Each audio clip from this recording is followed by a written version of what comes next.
ತಮಗೆ ಯಾವುದೇ ಜಿಲ್ಲೆಯ ಉಸ್ತುವಾರಿ ಸಚಿವರ ಜವಾಬ್ದಾರಿ ನೀಡದಂತೆ ಕೋರಿ ಜಮೀರ್ ಅಹ್ಮದ್ ಖಾನ್ ಅವರು ಸಿಎಂ ಡಿಕೆ ಶಿವಕುಮಾರ್ ಅವರಿಗೆ ಪತ್ರ ಬರೆದಿದ್ದಾರೆ. ಬಿಜೆಪಿ ನಾಯಕರು ಮಾಡಿರುವುದು ದಲಿತರು ಮತ್ತು ಭಾರತೀಯರಿಗೆ ಮಾಡಿದ ಅವಮಾನ ಎಂದು ಸಿಎಂ ಡಿಕೆ ಶಿವಕುಮಾರ್ ವಾಗ್ದಾಳಿ ನಡೆಸಿದ್ದಾರೆ. ಸಾರ್ವಜನಿಕ ಸರ್ಕಾರಿ ಸ್ಥಳಗಳಲ್ಲಿ ಖಾಸಗಿ ಸಂಘ ಸಂಸ್ಥೆಗಳು ಸಂಘಟನೆಗಳ ಕಾರ್ಯ ಚಟುವಟಿಕೆಗಳಿಗೆ ಅನುಮತಿ ಕಡ್ಡಾಯಗೊಳಿಸುವ ಸಂಬಂಧ ಪ್ರತ್ಯೇಕ ಮಸೂದೆ ರೂಪಿಸಿರುವ ರಾಜ್ಯ ಸರ್ಕಾರ ಇದೇ ಅಧಿವೇಶನದಲ್ಲಿ ಮಸೂದೆ ಮಂಡನೆಗೆ ಸಚಿವ ಸಂಪುಟ ಸಭೆಯಲ್ಲಿ ತೀರ್ಮಾನಿಸಿದೆ.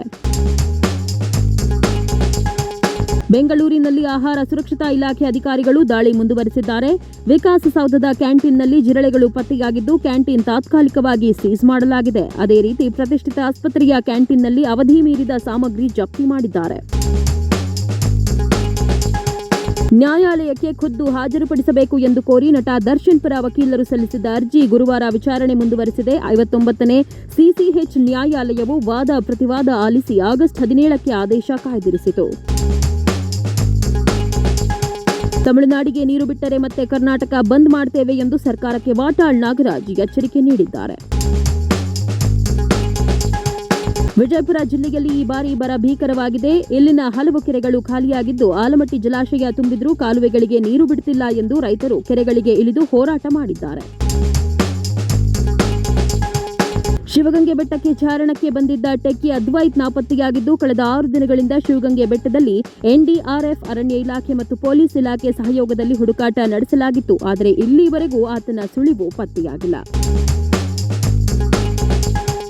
ಜಿಬಿಎ ವ್ಯಾಪ್ತಿಯಲ್ಲಿರುವಂತೆ ರಾಜ್ಯದಾದ್ಯಂತ ನಗರ ಪ್ರದೇಶಗಳ ವ್ಯಾಪ್ತಿಗಳಲ್ಲಿ ನಿವೇಶನಗಳು ಬಿ ಖಾತಾದಿಂದ ಎ ಖಾತಾ ನೀಡಲು ಗುರುವಾರ ನಡೆದ ಸಂಪುಟ ಸಭೆಯಲ್ಲಿ ಮಹತ್ವದ ತೀರ್ಮಾನ ಕೈಗೊಳ್ಳಲಾಗಿದೆ.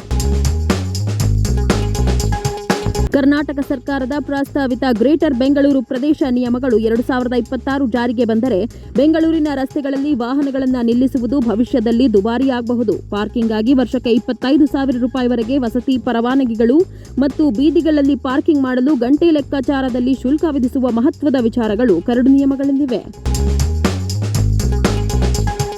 ಚಿತ್ರದುರ್ಗದ ರೇಣುಕಾಸ್ವಾಮಿ ಕೊಲೆ ಪ್ರಕರಣದಲ್ಲಿ ಮಾಫಿ ಸಾಕ್ಷಿಗಳನ್ನು ಪರಿಗಣಿಸುವ ಸಂದರ್ಭದಲ್ಲಿ ಆರೋಪಿಯಾಗಿರುವ ದರ್ಶನ್ ಅವರ ವಾದ ಮಾಡುವುದಕ್ಕೆ ಅನುಮತಿ ನೀಡದ ವಿಚಾರಣಾ ನ್ಯಾಯಾಲಯದ ಆದೇಶ ರದ್ದುಪಡಿಸಬೇಕೆಂದು ಕೋರಿ ಸಲ್ಲಿಕೆಯಾಗಿದ್ದ ಅರ್ಜಿಯನ್ನು ಹೈಕೋರ್ಟ್ ರದ್ದುಪಡಿಸಿದೆ.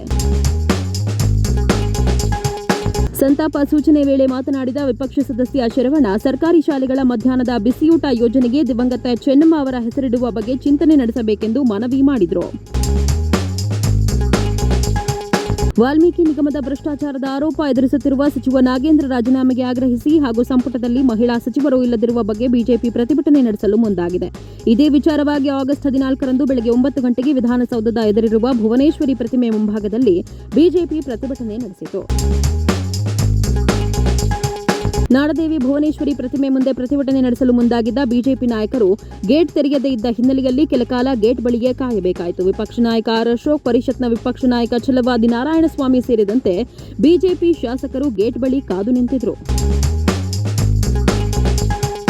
ಸಮಯಕ್ಕೆ ಸರಿಯಾಗಿ ಸರ್ಕಾರಿ ಬಸ್ಗಳು ಸಂಚರಿಸಿದ ಹಿನ್ನೆಲೆಯಲ್ಲಿ ವಿದ್ಯಾರ್ಥಿಗಳು ಎದುರಿಸುತ್ತಿರುವ ಸಮಸ್ಯೆಗೆ ಶಿರಾ ತಾಲೂಕಿನ ಜೆಡಿಎಸ್ ಅಧ್ಯಕ್ಷ ಬಿಎಸ್ ಸತ್ಯಪ್ರಕಾಶ್ ಸ್ಪಂದಿಸಿದ್ದಾರೆ. ವಿದ್ಯಾರ್ಥಿಗಳ ಸಮಸ್ಯೆ ಕುರಿತು ಕೆಎಸ್ಆರ್ಟಿಸಿ ಅಧಿಕಾರಿಗಳೊಂದಿಗೆ ಮಾತನಾಡಿದ ಅವರು ವಿದ್ಯಾರ್ಥಿಗಳಿಗೆ ತೊಂದರೆಯಾಗದಂತೆ ಸಮಯಕ್ಕೆ ಸರಿಯಾಗಿ ಸರ್ಕಾರಿ ಬಸ್ಗಳ ವ್ಯವಸ್ಥೆ ಮಾಡುವಂತೆ ಸೂಚಿಸಿದರು. ವಿದ್ಯಾರ್ಥಿಗಳ ಅನುಕೂಲಕ್ಕಾಗಿ ಬಸ್ಗಳ ಸಂಚಾರ ಸಮಯವನ್ನು ಸಮರ್ಪಕವಾಗಿ ನಿರ್ವಹಿಸುವಂತೆ ಅಧಿಕಾರಿಗಳಿಗೆ ಮನವಿ ಮಾಡಿದರು. ಕಾರಾಗೃಹ ವ್ಯವಸ್ಥೆ ಲೋಪದಲ್ಲಿ ಎಷ್ಟೇ ದೊಡ್ಡ ಅಧಿಕಾರಿಗಳಿದ್ದರೂ ಅವರ ವಿರುದ್ಧ ಕ್ರಮ ಆಗುತ್ತದೆ ಅಂತ ಗೃಹ ಸಚಿವ ಪ್ರಿಯಾಂಕ್ ಖರ್ಗೆ ತಿಳಿಸಿದ್ದಾರೆ. ನೂತನವಾಗಿ ಜಲಸಂಪನ್ಮೂಲ ಸಚಿವರಾಗಿ ಅಧಿಕಾರ ವಹಿಸಿಕೊಂಡ ತಕ್ಷಣವೇ ಎನ್ ಚೆಲುವರಾಯಸ್ವಾಮಿ ಅವರು ರಾಜ್ಯದ ಮಹತ್ವಾಕಾಂಕ್ಷೆಯ ಮೇಕೆದಾಟು ಕುಡಿಯುವ ನೀರಿನ ಯೋಜನೆ ಕುರಿತು ಜಲಸಂಪನ್ಮೂಲ ಇಲಾಖೆಯ ಹಿರಿಯ ಅಧಿಕಾರಿಗಳೊಂದಿಗೆ ಮಹತ್ವದ ಸಭೆ ನಡೆಸಿ ಯೋಜನೆಯ ಪ್ರಸ್ತುತ ಸ್ಥಿತಿಗತಿ, ಎದುರಾಗಿರುವ ಸವಾಲುಗಳು ಹಾಗೂ ಮುಂದಿನ ಕಾರ್ಯಯೋಜನೆ ಕುರಿತು ಸಮಗ್ರ ಮಾಹಿತಿ ಪಡೆದುಕೊಂಡರು. ದರ್ಶನ್ಗೆ ಕೋರ್ಟ್ನಲ್ಲಿ ಪದೇ ಪದೇ ಹಿನ್ನಡೆಯಾಗುತ್ತಿದೆ. ಮಾಫಿ ಸಾಕ್ಷಿಗೆ ಆಕ್ಷೇಪಿಸಿ ದರ್ಶನ್ ಹೈಕೋರ್ಟ್ಗೆ ಸಲ್ಲಿಸಿದ್ದ ಅರ್ಜಿ ವಜಾ ಆಗಿದೆ. ಒಂದ್ ಕಡೆ ದರ್ಶನ್ ಜೈಲಲ್ಲಿ ಈ ಬೆಳವಣಿಗೆಯಿಂದ ಸಂಕಟದಲ್ಲಿ ಒದ್ದಾಡ್ತಿದ್ರೆ ಅವರ ಪತ್ನಿ ವಿಜಯಲಕ್ಷ್ಮಿ ಎಲ್ಲಾ ವಿಚಾರಗಳು ದೇವರಿಗೆ ಗೊತ್ತು ಅನ್ನೋ ರೀತಿಯಲ್ಲಿ ಮಾರ್ಮಿಕವಾಗಿ ಸೋಷಿಯಲ್ ಮೀಡಿಯಾ ಸರಣಿ ಪೋಸ್ಟ್ ಹಾಕಿದ್ದಾರೆ.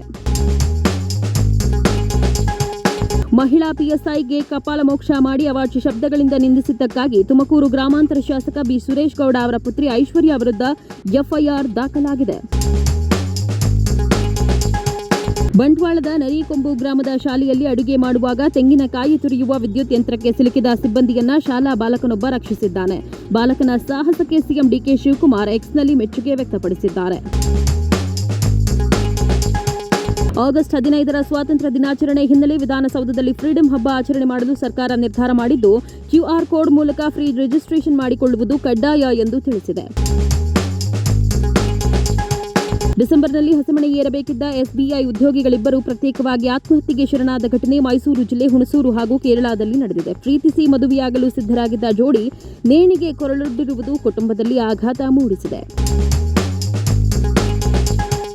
ಚಿತ್ರದುರ್ಗ ಜಿಲ್ಲೆಯ ದೊಡ್ಡ ಸಿದ್ದವನಹಳ್ಳಿ ಗ್ರಾಮ ಬಳಿ ಭೀಕರ ಸರಣಿ ಅಪಘಾತ ಸಂಭವಿಸಿದ್ದು, ಕಾರಿನಲ್ಲಿದ್ದ ಇಬ್ಬರು ಸ್ಥಳದಲ್ಲೇ ಮೃತಪಟ್ಟಿದ್ದಾರೆ. ಅಪಘಾತದ ಬಳಿಕ ಲಾರಿ ಚಾಲಕ ಲಾರಿಯೊಂದಿಗೆ ಸ್ಥಳದಿಂದ ಪರಾರಿಯಾಗಿದ್ದಾನೆ. ಎನ್ಸಿಆರ್ ಪ್ರಕರಣ ಇತ್ಯರ್ಥಪಡಿಸಲು 1 ಲಕ್ಷ ರೂಪಾಯಿ ಲಂಚಕ್ಕೆ ಬೇಡಿಕೆ ಇಟ್ಟು ಮುಂಗಡವಾಗಿ 20,000 ರೂಪಾಯಿ ಹಣ ಪಡೆಯುತ್ತಿದ್ದ ಹಳೇಬೀಡು ಪಿಎಸ್ಐನ ಲೋಕಾಯುಕ್ತ ಅಧಿಕಾರಿಗಳು ವಶಕ್ಕೆ ಪಡೆದಿದ್ದಾರೆ. ಸತತ 7 ಗಂಟೆಗಳ ಪ್ರಯತ್ನದ ಬಳಿಕ ಒಂಟಿ ಸಲಗ ಕೆಪಿ ಕಾಲರ್ 2ಗೆ ಅರವಳಿಕೆ ನೀಡಿ ಅರಣ್ಯ ಸಿಬ್ಬಂದಿ ಸೆರೆ ಹಿಡಿದಿದ್ದಾರೆ. ಬೇಲೂರಿನ ಶಿರಗೂರು ಗ್ರಾಮದ ಬಳಿ ಆನೆಯನ್ನ ಸೆರೆ ಹಿಡಿಯಲಾಗಿದೆ.